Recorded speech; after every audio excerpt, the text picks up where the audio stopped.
and the KBND. Depend on us. 11:10 KBND Radio News time is 5:05, and a very good Tuesday afternoon. I'm Dave Adams. Let's go to the news center now and check in with Kelly Blyer. Good evening. Our top story, the Redmond Police Department is investigating a fire at the high school. Authorities were called when school personnel found a weekend fire had burned on the outside of two separate modular classrooms. At least a couple small areas where there's visible burn damage on the outside of the buildings, but the buildings are structurally intact, and the fires do not appear to have gotten very big, so there's no significant damage to the buildings. Redmond High School Principal John Bullock says there is the smell of smoke inside the two modular units, but there has been no disruption of classes. Bullock says initial indications are the fires are suspicious. Anyone with information is asked to call the Redmond Police Department.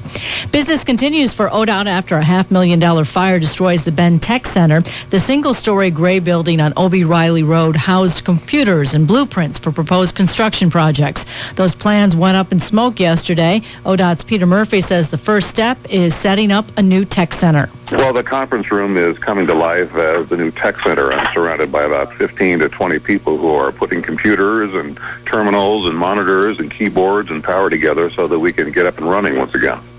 Murphy says the tech center was only one phase of ODOT operations. He says the public will not notice any disruption of service because the tech center operations are mostly internal. If you do have business with the tech center, simply go to ODOT office in Bend. In the meantime, fire investigators are still probing through the inside of the ODOT building, trying to determine the exact cause of yesterday's fire. Congressman Greg Walden is addressing several groups in Central Oregon today. Walden says he's focusing on job creation and the economy, the two subjects that he's hearing the most about from his constituents. Walden says helping small business thrive will get the jobs coming back, and he says there is a need to lift restrictions on the small business community. I think there ought to be a freeze on these new regulations coming out of Washington, especially during this period, and no new tax increases. I just think, especially the retroactive one just approved by voters in Oregon, is going to have a huge detrimental effect on jobs and the economy going forward. Walden says the surcharge employers have to pay for unemployment compensation should be lifted, as well as the tax for those receiving unemployment. He says people are not as concerned about health care reform right now when they are fighting for jobs. A Sisters woman has put the Sisters School Board on notice. She plans to recall them. Michelle Williams started the Sisters Academy of Fine Arts 2.5 years ago. The school board opted to close the charter school at the end of this year because enrollment fell below 25 students. School board member Chris Jones says the board has had a challenging year. We're just determined to do, we have a lot of issues on our plate, and we're determined to focus on the issues that we have on our plate this year, which includes a difficult budget situation, hiring a new superintendent, and many other issues. Williams must gather more than 500 signatures to put the recall to a vote. Our economic downturn is taking a toll on our mental health. It's causing tremendous amounts of anxiety among people from all walks of life. Terry Schroeder with Deschutes County Behavioral Health says stress, depression, and worse are affecting many people.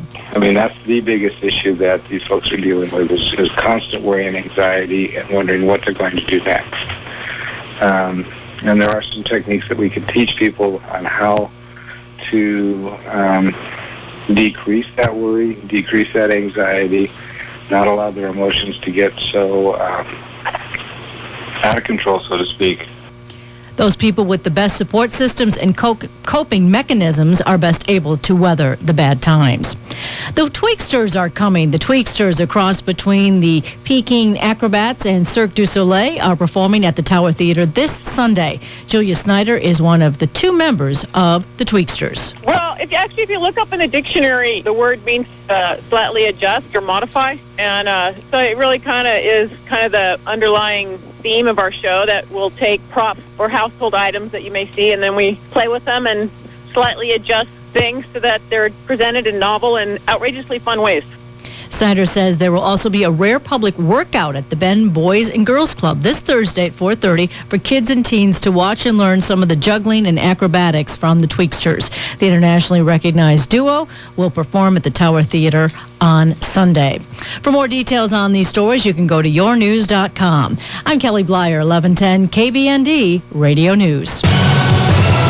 Thank you, Kelly. 1110 KBND Radio News. Time is 5:10 as we take a look at Leading Edge Aviation Sky View traffic update as we see some blue skies out there on your evening commute. No accidents this hour. If you see something on the drive, give us a call, 388-1110. Otherwise, reconstruction work, major work, 5th Street in downtown Redmond. Look at Skyview traffic brought to you by Equity Home Builders. Build the home of your dreams within your budget. Call Equity Homes at 541-382-0803. Weather forecast, clear to partly cloudy skies tonight. Lows near 30 degrees. Looking nice out there. Light and variable winds this evening.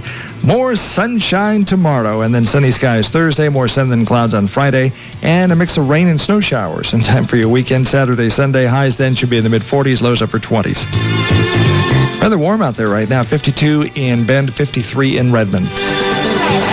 Depend on us, 1110 KBND Radio News. Kelly, one of the stories we're continuing to follow is that ODOT fire on O.B. Riley Road. Today we were out there once again, did a live report at noon, and they have the Bend Police Department out there, State Fire Marshal's Office, and a number of investigators, and they're going through everything with a pretty thorough sweep.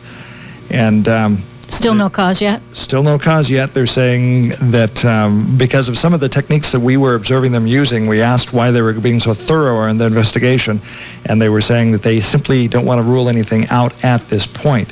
So that's a story that we're continuing to follow for you, and as soon as something is released from investigators as far as the fire cause, then we'll let you know. But Bend Police are investigating. We asked why that was, and we were told that that was just part of the normal investigation at this point. So we're continuing to follow that story and see where it leads. Anxious to hear what they find out. There you go. Depend on us, 1110 KBND Radio News.